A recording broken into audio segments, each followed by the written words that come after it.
Hello, and welcome back to another NWCL Beyond the Boundary. My name is Corey Donnelly, and today I'm joined by Oswaldtwistle Immanuel's first team captain, Dean Martin. How's it going, mate? Not bad yourself. I'm doing good, thank you. Firstly, could you introduce yourself, please? Just tell about yourself, your role at Aussie, and what made you take up the captaincy in 2025.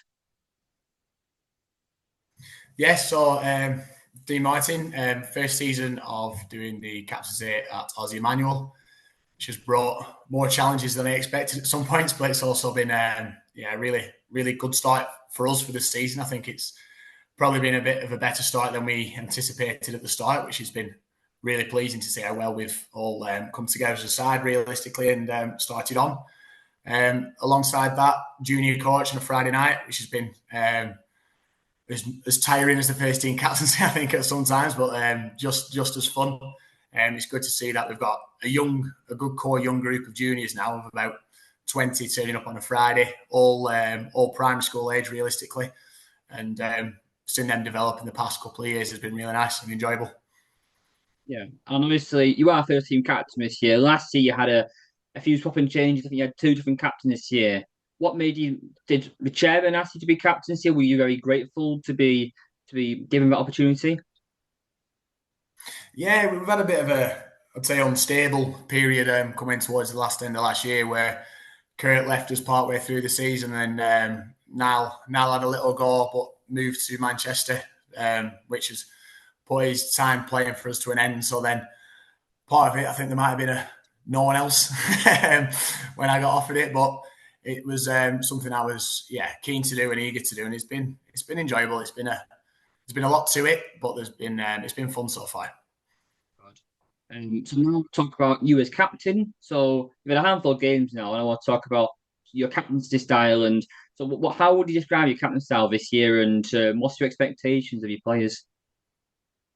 I think the main thing for us has been being a team, and it's not just one person calling the shots and leading from the front. It's more of a real club effort. We had a high turnover of players from last season, where six first team lads had left. Not for really any other issue other than moving out the area or getting a job where they're working Saturdays. So it was a big rebuilding job for us this season. So putting trust in a group of lads who were young cricketers, giving them the platform and the opportunity to play, that's been really helpful for us as a side. You've seen people like I know Moore opening the batting, only 16-year-old. He's taking it upon himself now to kind of give himself that challenge and be strong with that. So I think as a captain, it's about giving these lads the platform that they can prove how good they are, and maybe chucking them in a bit earlier than you previously wanted to, but giving them that chance and that platform to build from. And the way they've started has been really pleasing. I think they've probably done better than realistically we thought at the beginning, and it's been nice to see how well they've grown. Hmm. And obviously, you mentioned the challenges before. What would you say the biggest challenge you faced this year, or any challenges which you didn't really expect to face this year? Yeah, I think definitely the biggest challenge was assessing the amount of players that we had at the start of the season. And I previously mentioned, not through really any fault of the clubs or any fault of the players who left. It was just bad timing that everybody decided to move out the area or got new jobs. So it was a bit of a real transitional period. So I think that was a real challenge to one, try and start recruiting, and then also trying to put trust in lads who haven't always had the platform and the opportunity in previous seasons, and taking them out the twos where they were performing well and giving them the opportunity now in the first team was good. I think as a core group of players who were like, I'm going to put myself in the older bracket now at 30 from our side. We kind of got together at the start of the season and said, look, our team ethos and our team mantra together will get us over the line in games that are really tight. And in the previous seasons where I don't think we've had that team atmosphere as much as we have now, we'd probably lose games, I think, this season that we've managed just to creep over the line and get there, which has been a real positive of us. And you mentioned role captain as assessing your team, and obviously with that is selecting your 11 to play. And you've got a first team, second team, third team. At Aussie, how do you select the team? Is it just each captain picks their own team, or do you have a bit of a selection committee? No, I think that's what's we get together on Tuesday night with a full selection committee because one thing that we're definitely trying to bring in now is it's one club from the third team to the first team. You can see that progression and you can see that opportunity for people to build all the way through. So I think it shouldn't be one person deciding who plays on a Saturday for the first team and one person deciding who plays in that second team. Because I think then you can kind of lose this one club value that is really working for us. So there's about five of us get together, five or six of us, talk through who's doing well, talk through who deserves an opportunity. Quite often talk about who's available because that can always be a challenge, especially now we start going up to little holidays. So yeah, I think people know that some weeks they might play in the first team and have an opportunity and have a go, and then they'll possibly go into the twos and have a game. But people can see that progression and where they're going. There's young lads playing in the third team who will, I'm sure, coming through to the second and the first team very soon and probably kicking my opening ball in the spot or my first change spot out the way quite quick. So now I want to talk about your game at the weekend versus EB. So you scored 183 for 5. You managed to bowl EB out for 117. Can you go for that game with us, please? Yeah, I thought we lost the toss and we were asked to have a bat first, and it was a toss I was going to probably choose to bowl first as well. But we had a positive start. I thought Dan and Moore gave us a really solid platform against their opening bowlers where they enjoy pace coming onto the ball, and they proved that by hitting well early doors. And then the overseas amateur who looked a really tidy player, I must admit, for EAB. He bowled really well and he grafted, and they took quick wickets. And then in previous seasons, we've seen us once one and two go down and three go down, there's a bit of a panic, and you can quite often see dominoes in our batting lineup. But the way I think people like Lukian only went on to get a tremendous ton, but he really, really grafted and had to dig in and value his wicket, which he batted brilliantly. If you look at his first 50, it was slow, but he assessed the conditions really, really well and had to really battle for the runs he got because there were no freebies certainly. And he was supported, I thought, really brilliantly by people like Sebastian and James Clark. And again, young lads, 19 and 16, batting with, our best better by far is Luke. They batted with him and they took that responsibility on themselves just to dig in. And they say sometimes you've got to play the situation, play the role, and they churned out a lot of balls. They took pressure off Luke and then gave us a platform again to kick on. And then he got his ton, thankfully, in the final over with some pretty sizable sixes. He sent a few down to the Black Dog, down to the pub, which were just massive. Some of the biggest hits I've seen at Manual for a long time. So the way he batted through that innings were really, really good. Bowling side of it, Z's absolutely fantastic. We're really, really happy with the start he's made for us. The control he has with the ball is second to none.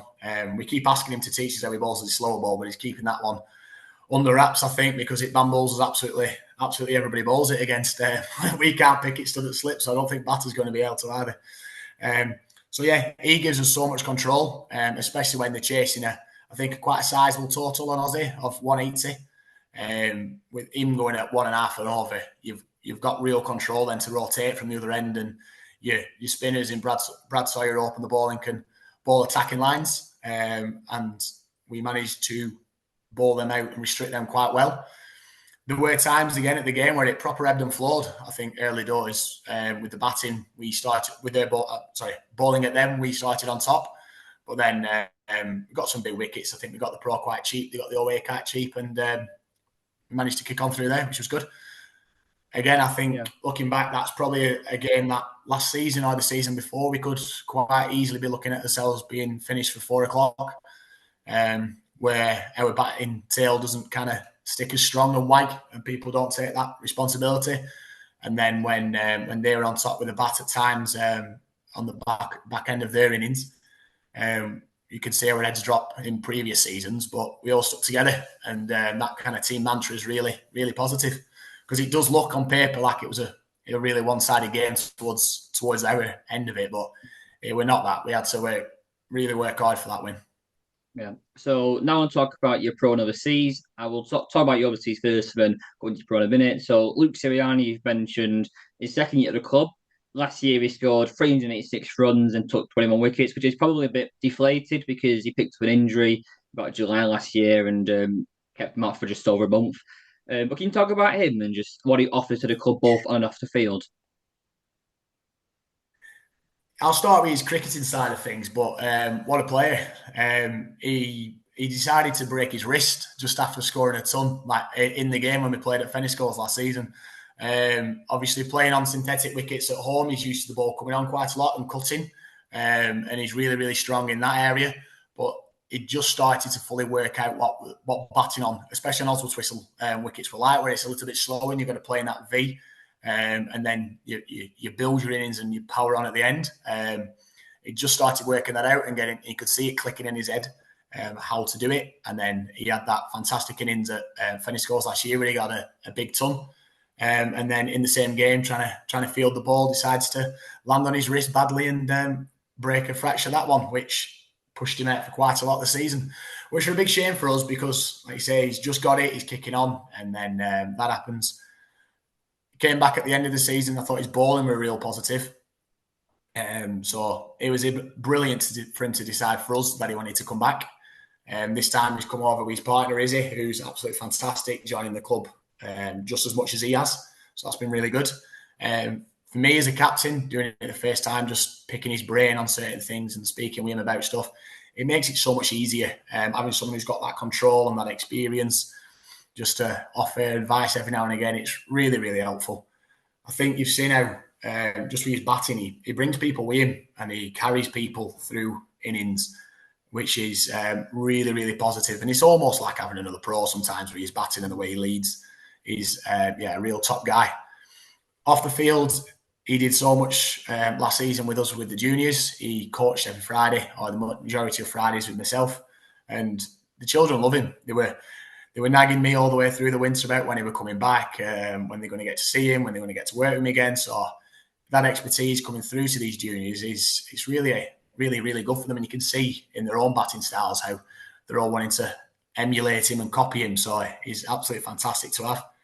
But throughout the season, the off season, when he went home as a person, he were sending Christmas cards to some of the children of the lads with young families. So he's really bought into absolutely everything we're doing, and it's amazing. He's always been in the WhatsApp group talking to us, so we were really looking forward to having him back. And yeah, I think we're really lucky.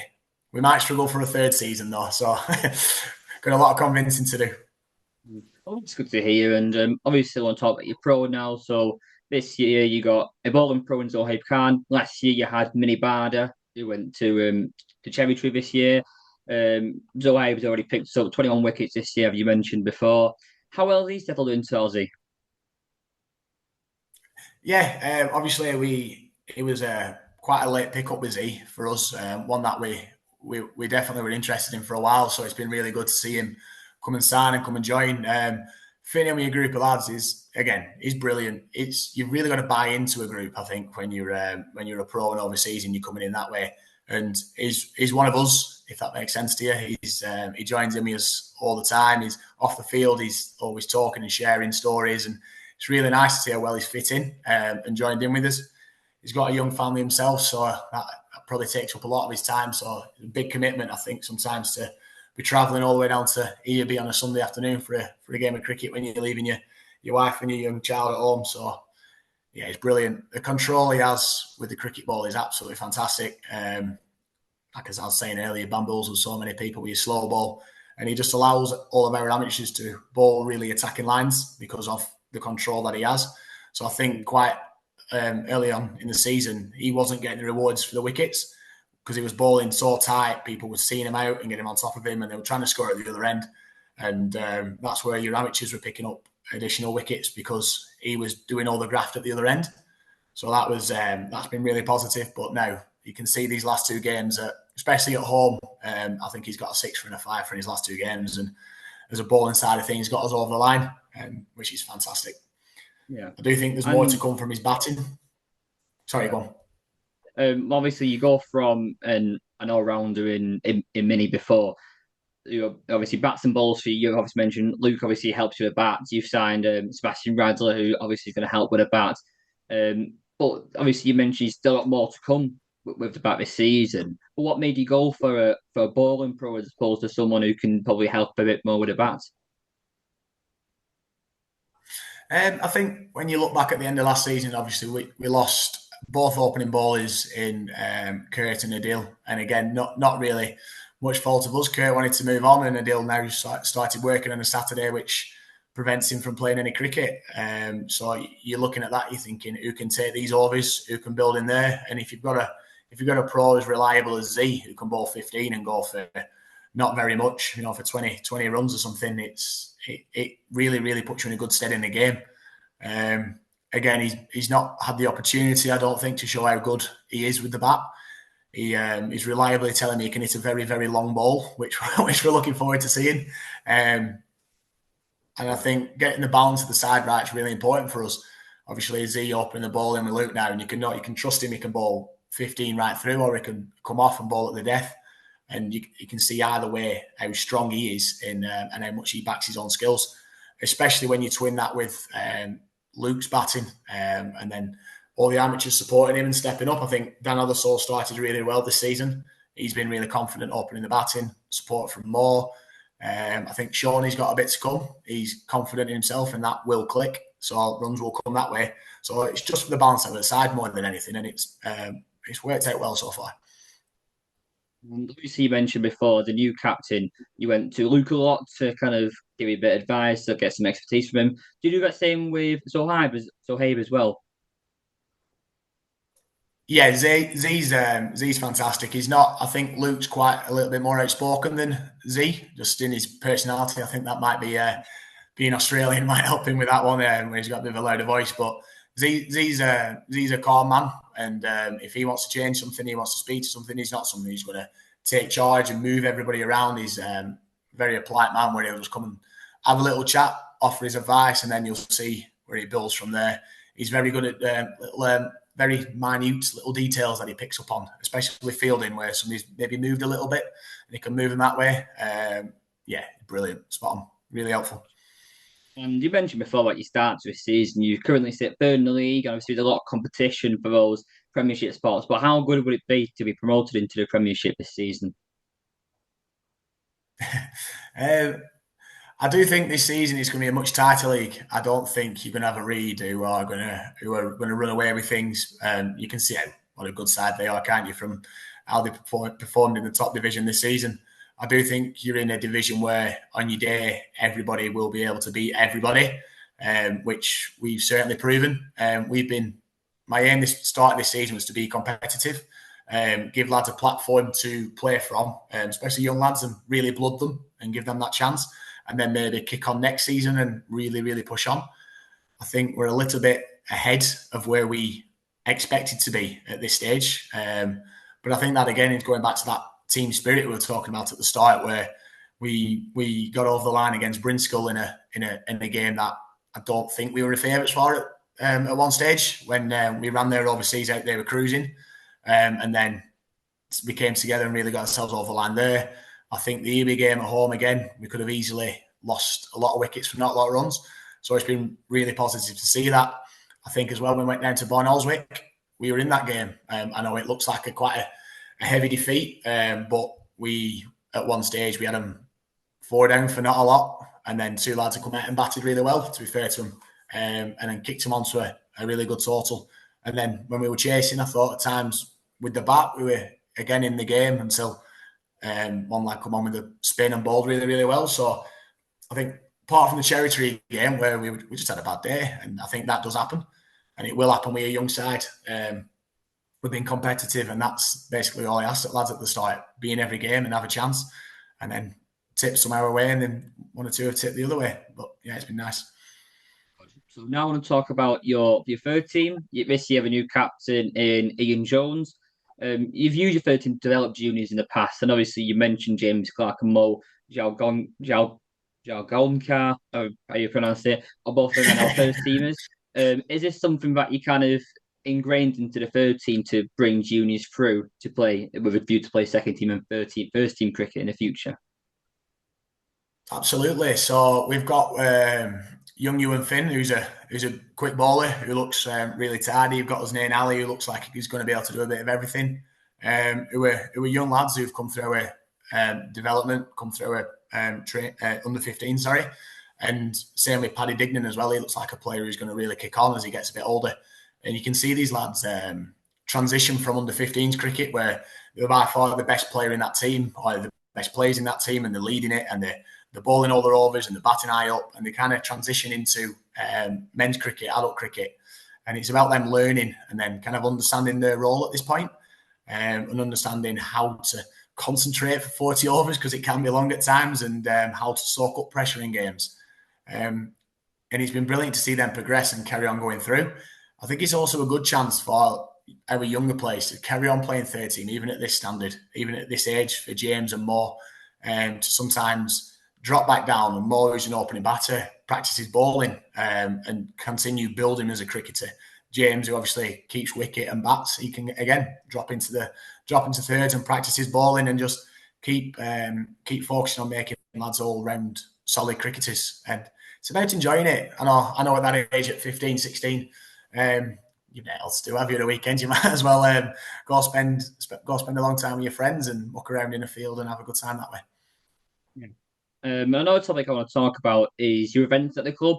And coincidentally, time at time recording, this weekend is actually a gym festival. So between the 6th and 8th of June, you have that going at the club.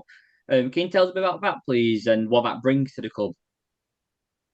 It's brilliant. I think this season, more than any other, the events at the club have really kicking off.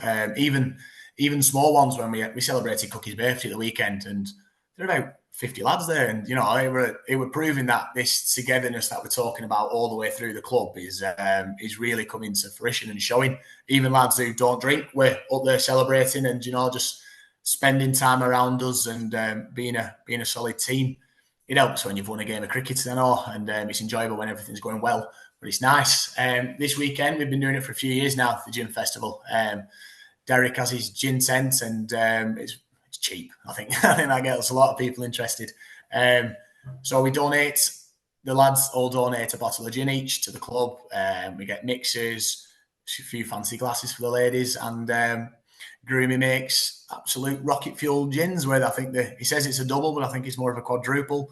And everyone has a really good go. For the first time this season, we're doing cask ale as well, which has brought a new, indulgence to it, I think. And we're excited. So it's going to run all the way through the weekend, starting on Friday, where we have our Crown Green bowling event. Which is sometimes more competitive, and more competitive some of the cricket matches that we've had, where everyone gets really involved in that. Saturday, we host Brinskull, and we've got, again, hopefully some of their lads get to stick around after the game and enjoy it, because it is a good one. And then finally on Sunday, trying to get rid of all the beer and the gin, we'll be Baxton at home. So it's a nice trip, a double header for us. It's good. And another thing I want to talk about, which Ozzy does well, is his social media. Obviously, you use to advertise these sort of events, but also your cricket as well, including player sponsorships, which not many clubs have took on board this year. What do you think social media brings to the club?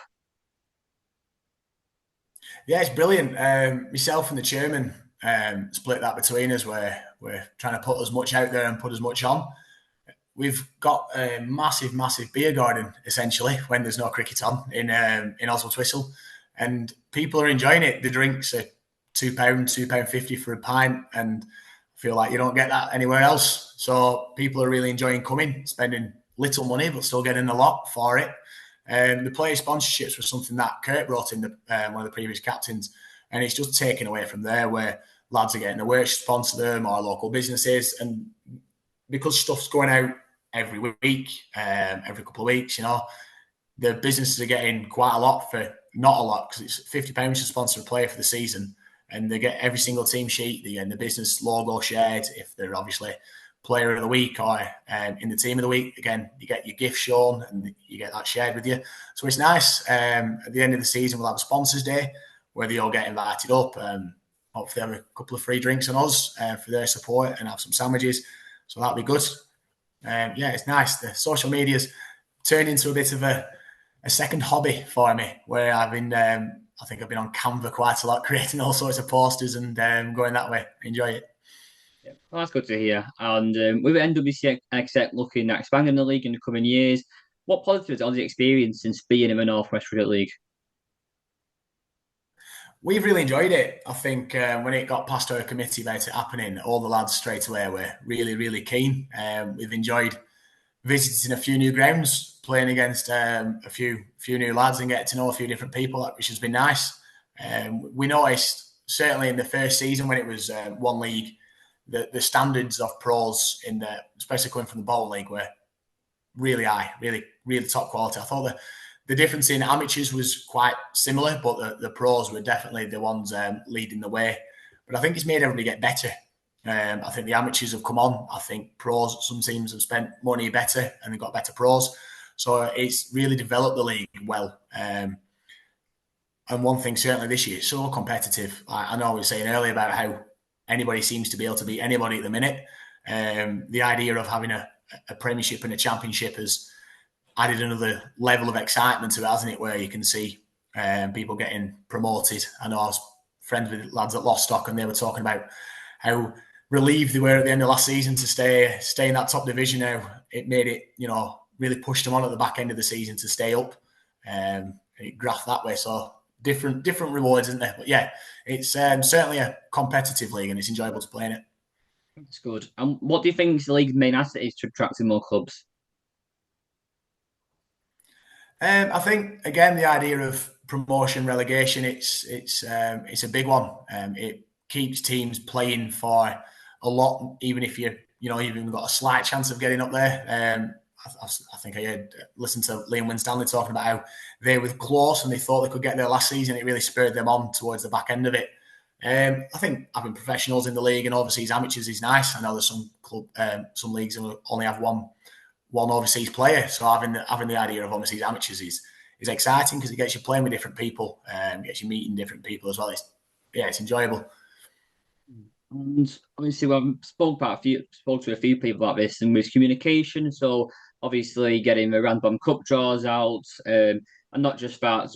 So if the league execs made a decision, we want to still be transparent with that decision to captains, players. Because we communicate to clubs, but if players don't know that, they're kind of as important as the clubs in a way. Well, how have you felt the communication has been in the last 2-3 years?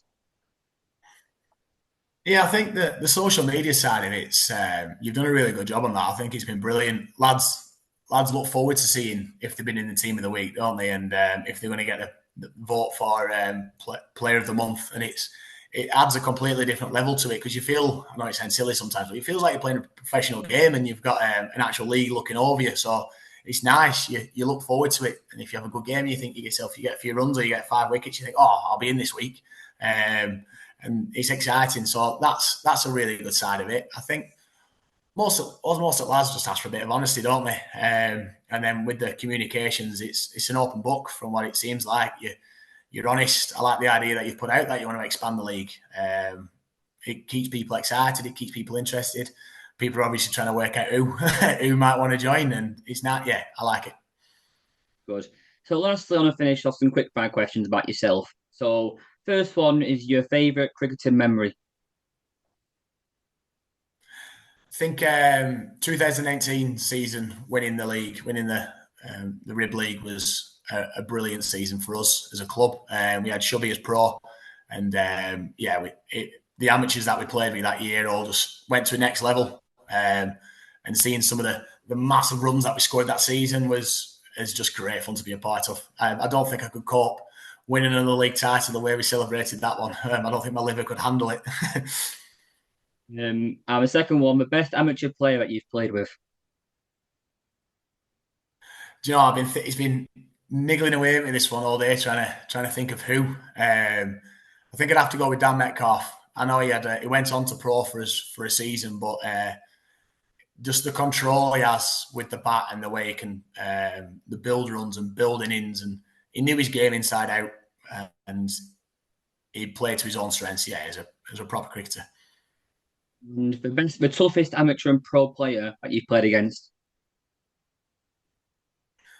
We played against Jamil Stewart in the first season when the league was won, and we come off after the game. I think he'd scored a double ton, and we just got off in changing rooms and just laughed.